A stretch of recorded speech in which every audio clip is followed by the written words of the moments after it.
The distress signal. The observation outpost Sentinel-7 hung at the edge of human-controlled space like a solitary lighthouse, its metallic hull reflecting the distant light of unfamiliar stars. Inside, Lieutenant Commander Eliza Chen stared at the long-range sensor display with growing dread. The approaching vessels were unlike anything in the United Earth Alliance's database of friendly ships. "Are you certain about these readings, Specialist Morris?" Chen asked, her voice steady despite the growing knot in her stomach. Morris nodded, his fingers dancing across the holographic interface. "Confirmed, Commander. 27 vessels, Novaran configuration. They're running dark, minimal emissions. But our new quantum sensors are picking them up clearly." Chen frowned. The Novarans, a militant species of bipedal reptilians with a penchant for territorial expansion, had maintained an uneasy peace with humanity for the past decade. Relations were cold, but stable. This unannounced approach toward a human outpost, with stealth protocols engaged, could only mean one thing. "Send the standard hailing message," Chen ordered. "All frequencies, all languages in the database." Communications Officer Rivera nodded. "Transmitting now, Commander." The response came in the form of a blinding flash as the lead Novaran vessel fired a concentrated plasma bolt. The outpost shuddered violently, warning klaxons blaring across. "Every deck, direct hit to our communications array," shouted Chief Engineer Kwan over the comms. "Shields at 60% and falling. They knew exactly where to hit us." Chen steadied herself against her command console. This was no misunderstanding. The Novarans had come prepared for war. "Status of the quantum transmitter?" she demanded. Kwan's voice came back strained. "Intact. They don't know about it. It's too new. The regular transmitter took the hit." "Evacuation Protocol Sigma," Chen announced, her decision made. "All personnel to emergency pods. I'll send the call." As her crew rushed to comply, Chen entered her private command chamber and placed her palm against a hidden scanner. A small compartment slid open, revealing a simple black box with a single red button protected by a transparent cover. She had hoped never to use this, the Alamo Protocol, Earth's last-ditch emergency response system. Chen entered her authorization code, lifted the cover, and pressed the button. A soft blue light pulsed from the device as it connected to the quantum transmitter, a technology so new that most alien civilizations were unaware humans possessed it. Unlike conventional communications that could be intercepted or jammed, quantum signals were instantaneous and virtually impossible to detect. The message was brief but would trigger an automated response that would change the course of human history. Alamo Protocol initiated. Sentinel-7 under attack by Novaran forces. Location follows. 27 hostile vessels confirmed. Chen closed her eyes briefly. The Novarans, like most species in the galaxy, believed humans were relatively weak newcomers to interstellar politics. Earth maintained a modest defense fleet publicly. Outdated cruisers and corvettes that posed little threat to established powers. This carefully cultivated image had kept humanity safe for decades, allowing them to develop in peace while concealing their true capabilities. That deception was about to end. Another explosion rocked the outpost. Chen grabbed her emergency pack and headed for the escape pods. The quantum message had been sent. What happened next was out of her hands. 3 light-years away, in the secure underground facility beneath the Pacific Ocean, Admiral Vivian Hassan was awakened by the harsh buzz of her secure terminal. Her eyes snapped open, immediately alert despite the early hour. "Computer, display message," she ordered, sitting up in her bunk. The holographic display flickered to life, displaying the Alamo Protocol alert. Hassan stared at it for only a moment. Before activating her command interface, Authorization Hassan Alpha 09. Initiate Lazarus Contingency. The computer responded in its neutral voice. Lazarus Contingency initiated, awakening the fleet. Hassan dressed quickly in her formal EA. Uniform, the weight of what she had just authorized heavy on her shoulders. For 30 years, Earth had maintained its greatest secret, a fleet of warships that outclassed anything known to exist in the galaxy, hidden in various locations throughout the solar system and beyond. Vessels with technology decades ahead of what humanity publicly displayed, crewed by elite soldiers who lived double lives, trained in secret for a day they hoped would never come. Today was that day. Captain Marcus Reeves was pruning his prized tomato plants when the notification came. Threw on his secure implant. He froze, the small gardening shears still in his hand, as the coded message scrolled across his vision.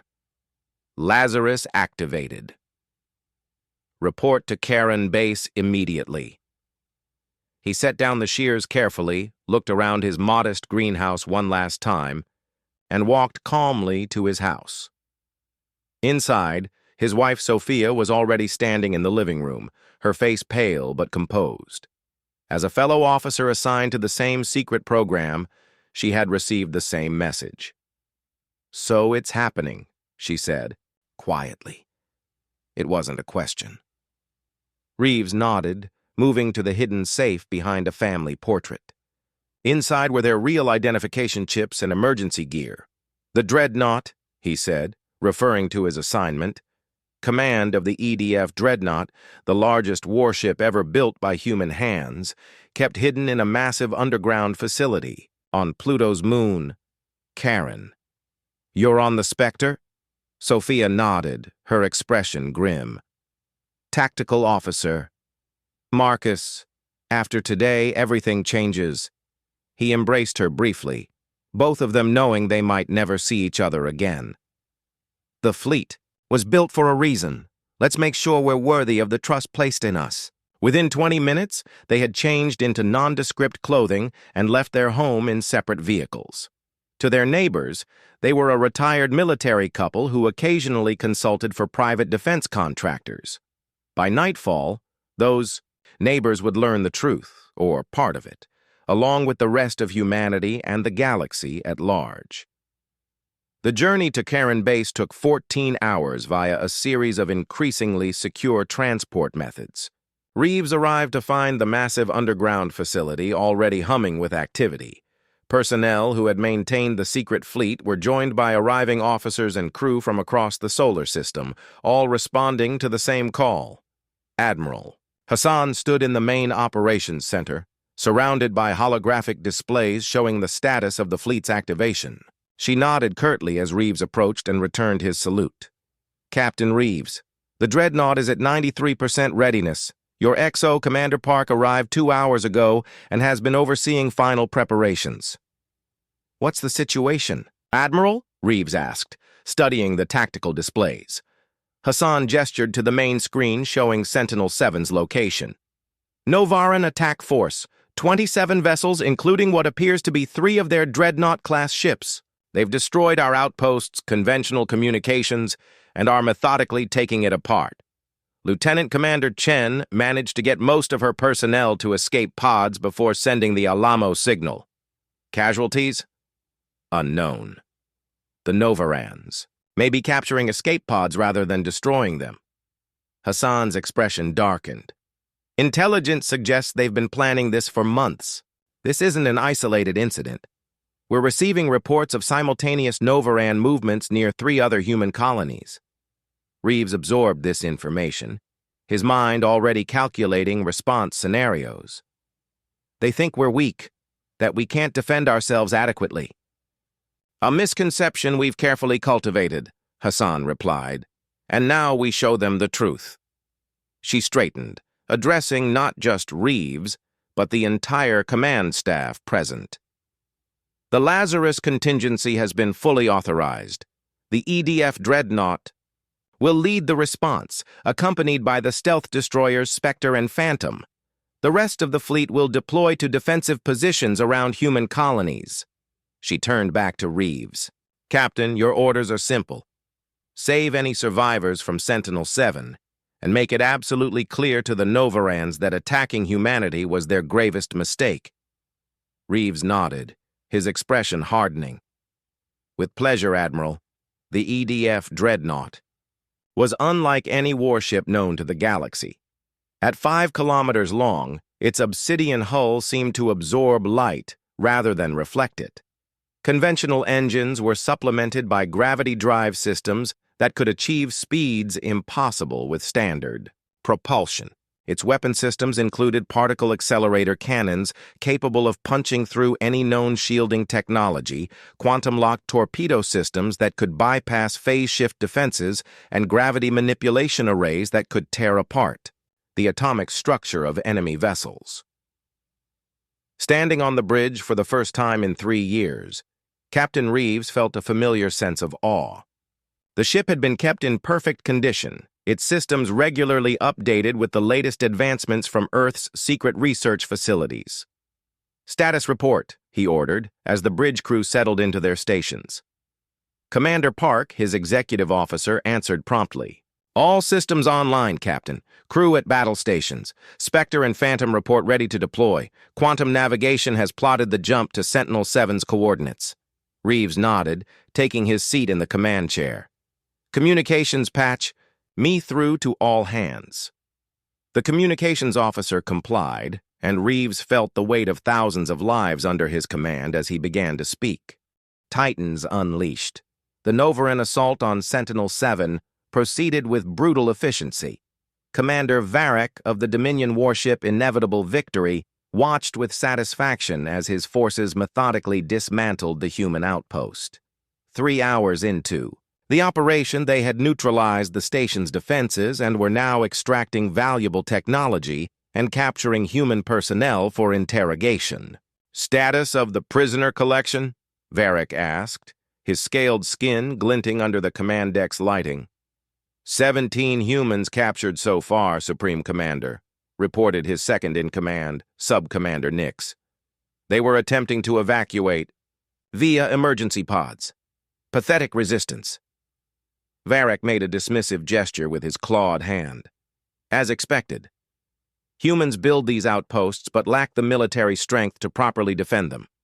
The United Earth Alliance overextended themselves in their eagerness to join the galactic community," the tactical officer interrupted. "Supreme Commander, we've detected unusual energy fluctuations approximately 2 light minutes from our position." "Explain," Varric demanded, his interest piqued. "Unknown signature, sir. Not matching any registered propulsion system in our database. It's massive." Varric frowned. "Sensor malfunction? The humans have no vessels of significant size in this sector." Before the tactical officer could respond, the ship's AI issued an urgent alert. "Anomalous spatial distortion detected. Unknown vessels emerging." The main view screen shifted to show what appeared to be tears in the fabric of space itself. From these quantum ruptures emerged 3 ships of unmistakably human design, but unlike any human vessels previously encountered by the Novarans or anyone else in the galaxy. Varric stared in disbelief at the massive black warship leading the formation. "Impossible," he whispered. "The humans don't possess such technology."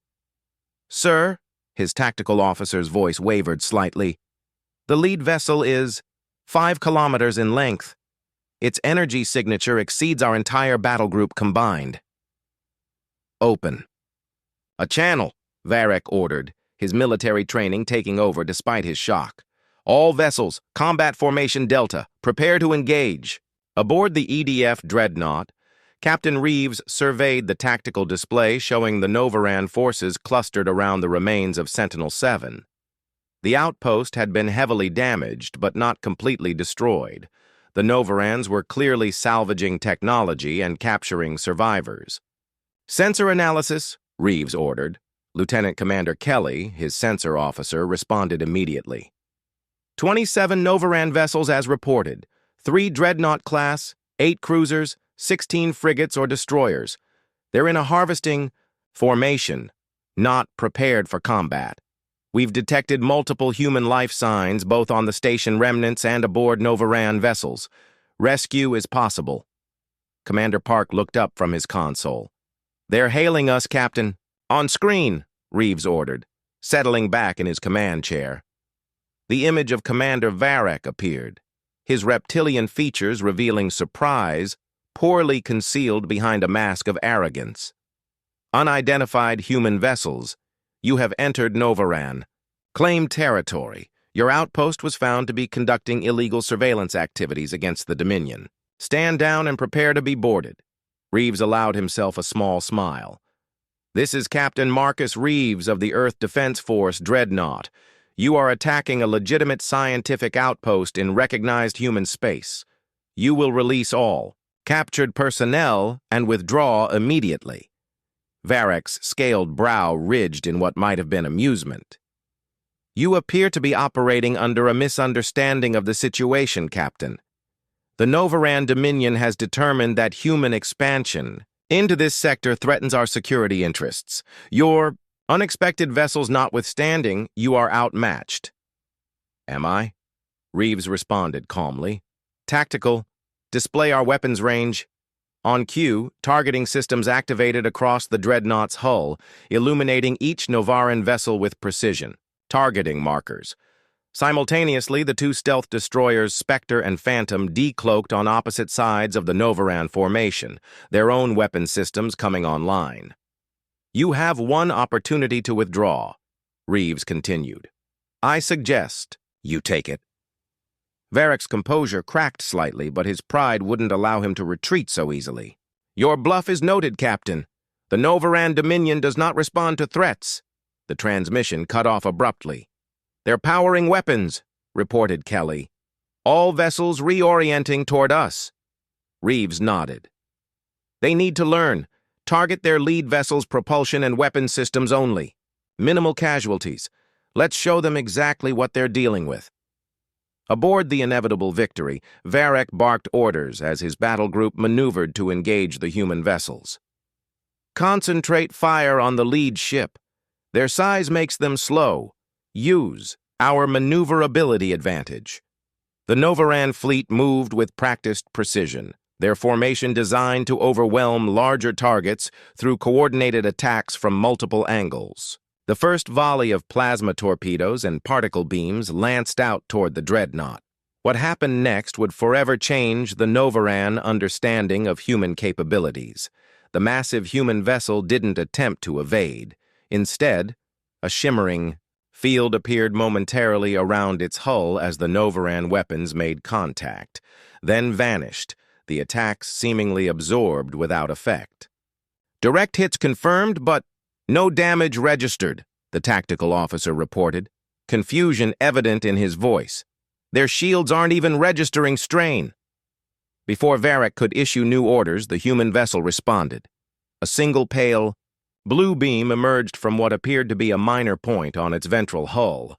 The beam struck the inevitable Victory with surgical precision, somehow bypassing its shields entirely. Systems throughout the ship flickered and died as the beam severed key power conduits and weapons controls. Propulsion offline! Weapons offline! Shouted the engineering officer. Whatever they hit us with, it cut through our shields like they weren't even there! Varek gripped his command console, his mind struggling to process what was happening. Secondary systems! Get us moving! Around his now crippled flagship, the rest of the Novaran fleet was encountering similar precision strikes. The two smaller human vessels moved with impossible speed, appearing to phase in and out of normal space as they systematically disabled Novaran ships without destroying them.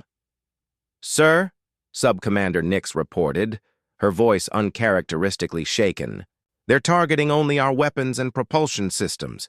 They could destroy us, but they're choosing not to. Varek understood the message being sent. This wasn't just a military response. It was a demonstration.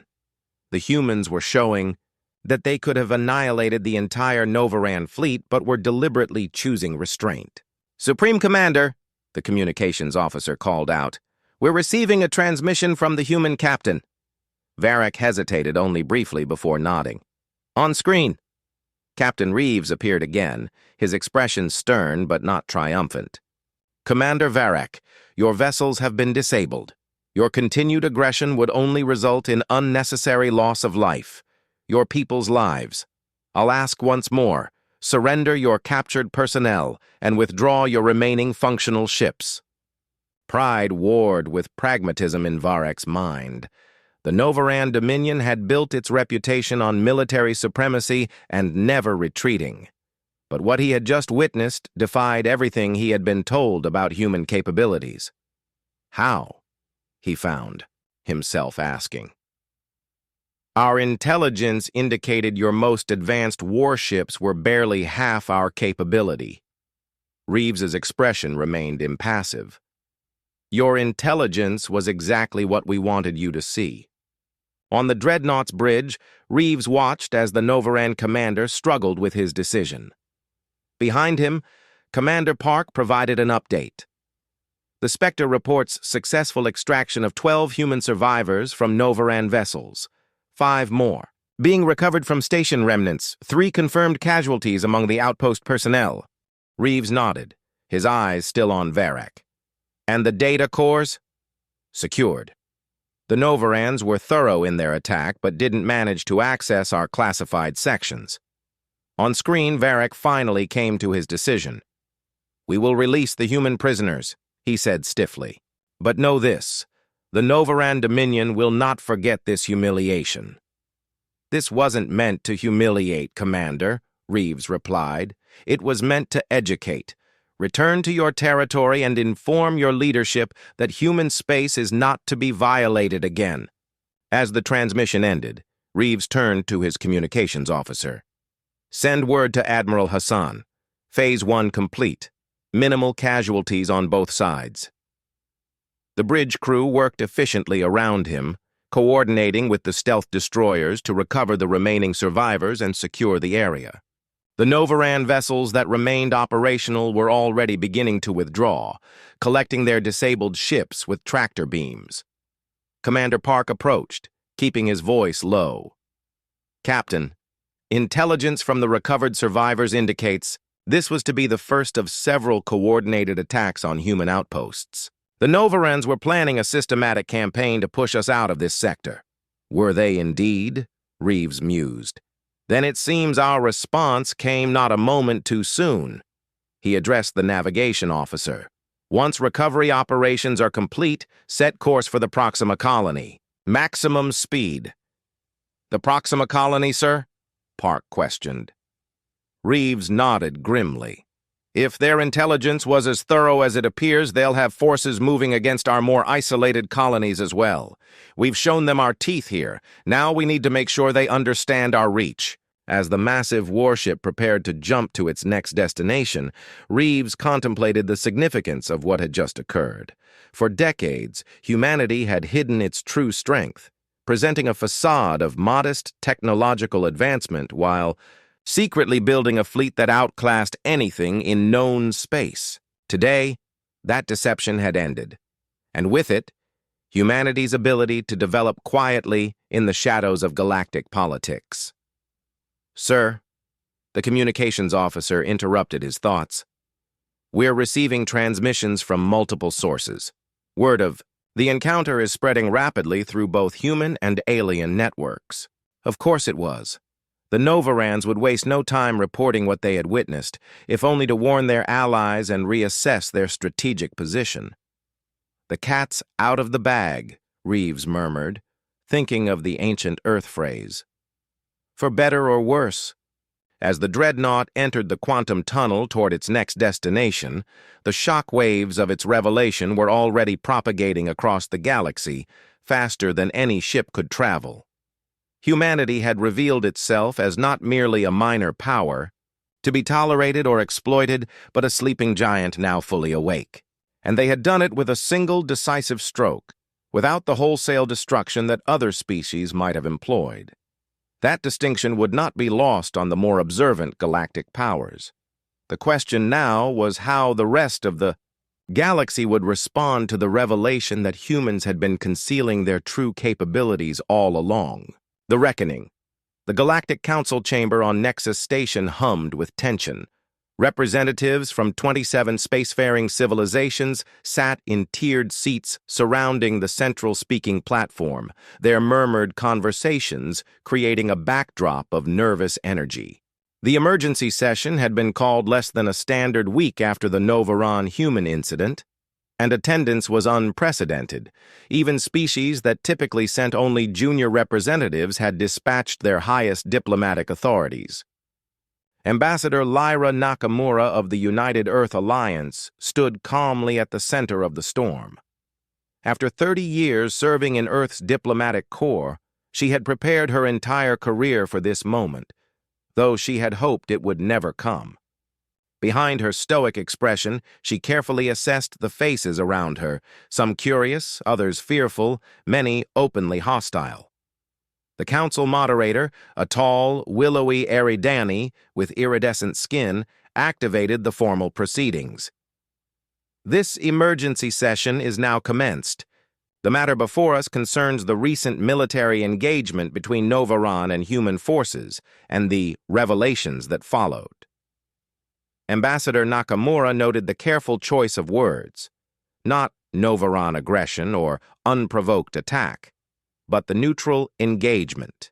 Politics as usual, even now.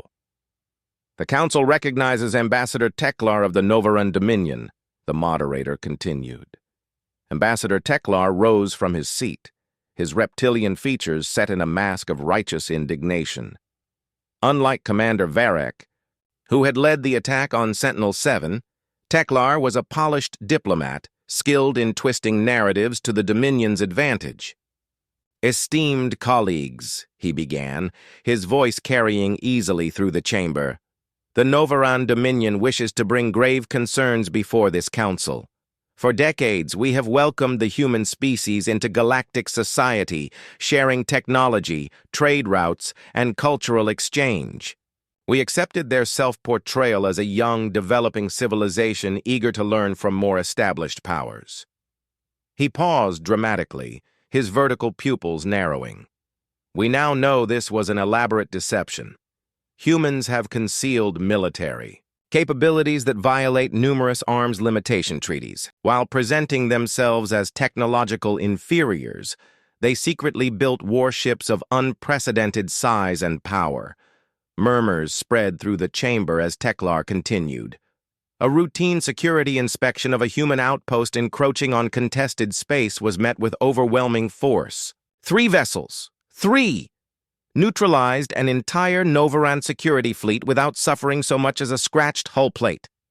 Teklar's voice rose with practiced outrage. "The humans have made fools of us all. How can we maintain peaceful relations with a species that has systematically lied about its capabilities? What else are they hiding? I move that this council impose immediate sanctions on the United Earth Alliance and mandate complete disclosure of all their military assets and technologies." The chamber erupted in voices, some supporting Teklar's position, others calling for further information. The moderator struggled to restore order as Ambassador Nakamura waited patiently for her turn to speak. When the noise finally subsided, the moderator nodded to her. "The Council recognizes Ambassador Nakamura of the United Earth Alliance." Nakamura approached the central platform with measured steps. Unlike many species that relied on elaborate gestures or vocal modulations to emphasize their points, she had cultivated a style of quiet intensity that commanded attention through its contrast to the usual diplomatic theatrics. "Honorable representatives," she began, her voice calm but carrying to every corner of the chamber, "I will not insult this esteemed body by denying Ambassador Teklar's central claim. Yes, humanity has maintained military capabilities beyond what we have publicly displayed." The admission sent another ripple of conversation through the chamber, but Nakamura continued undeterred. "However, I must correct several mischaracterizations in the ambassador's statement. First, the Sentinel-7 outpost was not in contested space, but well within Earth Alliance territory as recognized by this very council 15 years ago. Second, it was not a military installation, but a scientific outpost studying stellar phenomena with a crew of primarily civilian researchers. She activated a holographic display showing the outpost's location relative to recognized territorial boundaries. Third, and most significantly, What Ambassador Teklar described as a routine security inspection was in fact a full-scale military assault. The Novaran forces disabled communications, destroyed defense systems, and were systematically capturing human personnel when our vessels arrived. The hologram shifted to show sensor readings from the Sentinel-7 outpost during the attack. These are the unaltered logs recovered from the outpost. They show conclusively that this was an unprovoked act of aggression against a civilian research facility. Ambassador Teklar started to rise in protest, but Nakamura continued before he could speak. As for why humanity has maintained certain capabilities in reserve, I would ask the distinguished representatives to consider our position when we first encountered galactic society. The hologram changed again, showing historical images of humanity's first contacts with alien species. We were technological newcomers encountering civilizations that had been spacefaring for thousands of years. We discovered a galaxy already divided into spheres of influence, with complex political alliances and historical grievances we barely understood. Nakamura's gaze swept the chamber. In our own history, when technologically advanced cultures encountered less developed ones, the results were rarely beneficial for the latter. Would it not have been irresponsible for us not to take precautions? To ensure that, should any power decide humans were easy targets for expansion, we could defend ourselves effectively? A representative from the Almerac Confederation, known for their straightforward approach to diplomacy, spoke up without waiting for recognition. Your precautions went far beyond defensive capabilities, Ambassador. The ships your government deployed could have destroyed the entire Novaran fleet in seconds. That level of firepower exceeds anything justified by self-defense. Nakamura nodded acknowledgement. Yet they didn't destroy the Novaran fleet, did they? Despite being fired upon first, our vessels disabled rather than destroyed their attackers, minimized casualties, and withdrew once our personnel were recovered. Our capabilities may be substantial, but our restraint demonstrates our true intentions. As the debate continued in the council chamber, Captain Reeves waited in an adjoining diplomatic lounge. The EDF dreadnought was docked at Nexus Station, a controversial decision that had caused considerable alarm among station security, but one that Admiral Hassan had insisted upon. The physical presence of the massive warship made Earth's new position unmistakable in a way that words alone could not. Commander Park entered the lounge, returning from a communication with Earth Command. Admiral Hassan sends her compliments. Captain, the deployment of our other vessels to human colonies has been completed without incident. No further Novaran forces have been detected near our territories. Reeves nodded, his attention on the live feed from the council chamber displayed on a nearby screen. And the public reaction on Earth? Mixed, as expected. Relief that we had the capability to defend ourselves. Concern about potential diplomatic backlash. Some criticism of the secrecy, particularly from regional governments that weren't fully informed. Park hesitated. And considerable pride, sir. The images of the dreadnought have become something of a sensation. Reeves allowed himself a small smile. I imagine they have. His expression grew more serious. And Sophia? Any word from the Spectre?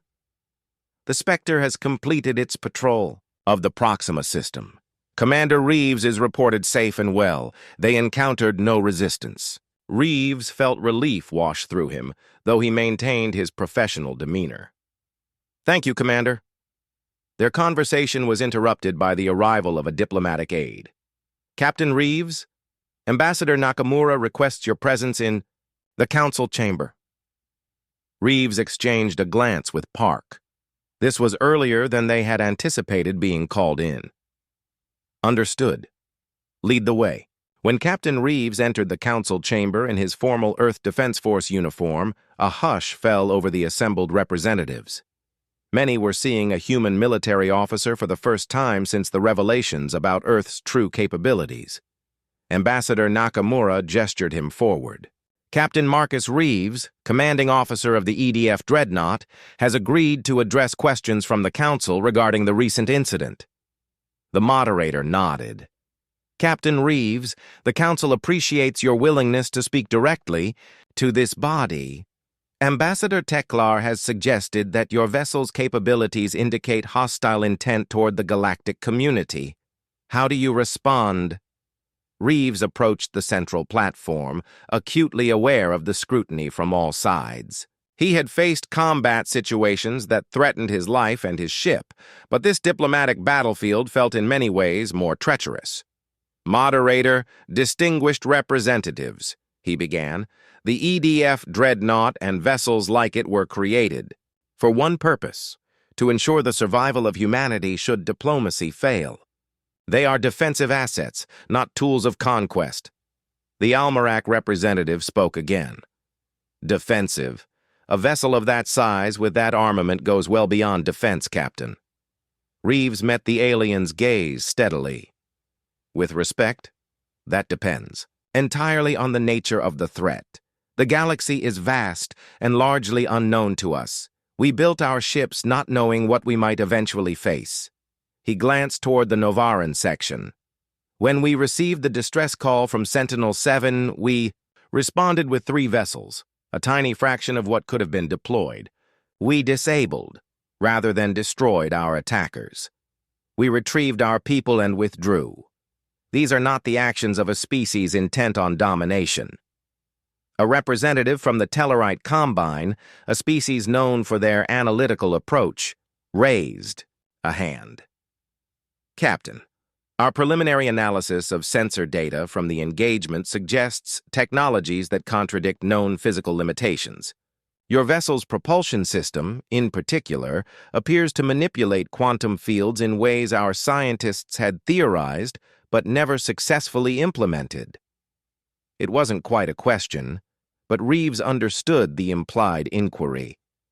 Humanity has pursued certain unconventional research paths. Our relative isolation and shorter history in space may have led us to explore options that more established civilizations had already dismissed as impractical.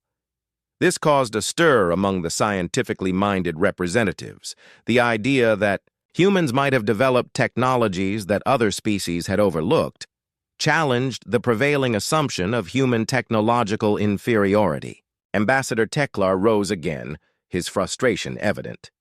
The issue is not what technologies humans possess, but the deliberate deception practiced upon this council and the galaxy at large.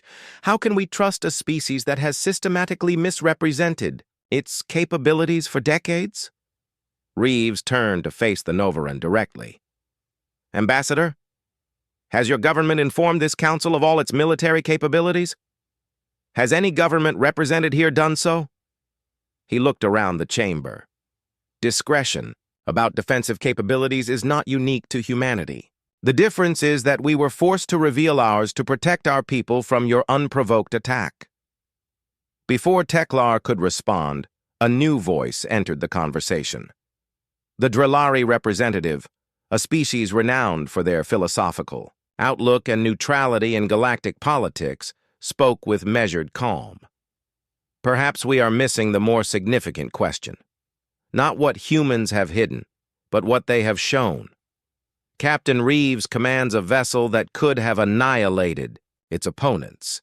Instead, it exercised restraint that few military commanders in similar circumstances would have shown. This suggests a cultural